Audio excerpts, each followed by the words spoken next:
Hi everyone, it's Rachel from Sweet and Simple Home, and today I am sharing with you the second part of the Simple Organizing Challenge. This is part of the new book launch for Melissa Michael's book, Simple Organizing. This week, the challenge has you focusing on the kitchen, specifically zones in the kitchen. The best way to approach organizing your kitchen is to think about the zones that you need in your kitchen to have the best function possible. Any sort of need that you have for your kitchen can actually have its own zone. Looking around my kitchen, this first zone here is sort of my daily work zone.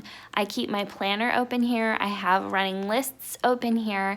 I always have my diffuser running here. All the water cups that are in use sit on the edge here so that, the kids and my husband and I can just have our water glasses there and accessible. Underneath this station is where I have things like my junk drawer, the kids' craft drawer, and my office drawer, which I will actually share in another video. Moving down the kitchen towards the stove is where we keep our really daily need things like our silverware.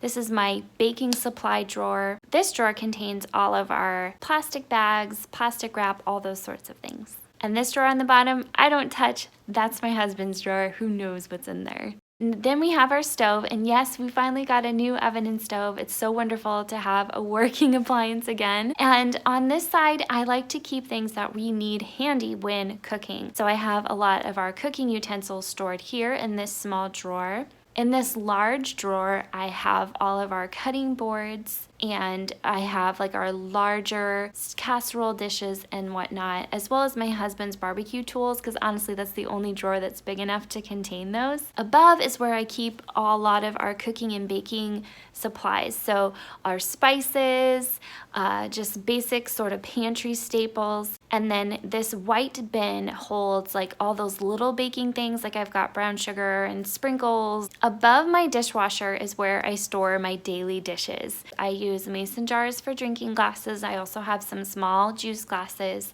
I have my blue bowls, and then I actually just picked up a couple of these sort of jade colored ones from the Target Hearth and Hand collection. And then we have small white bowls here and our plates above. And this makes it so easy when emptying the dishwasher just to put the dishes away right above. So here's my coffee station over here, and I love setting this up to look really cute for the spring. I've got some tea. I have more tea in this container.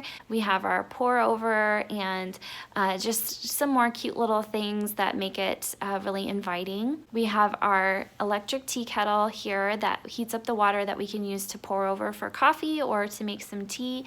And in this cupboard directly to the side of the tea kettle holds all of our mugs, though a lot of them are in the wash right now, but this is where they're kept.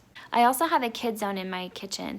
This bottom drawer is really easy for them to get to. We just have all of the kid stuff easy for them to grab themselves so they can be independent. There's a look at a lot of the zones in my kitchen and how I organize my kitchen for our daily needs.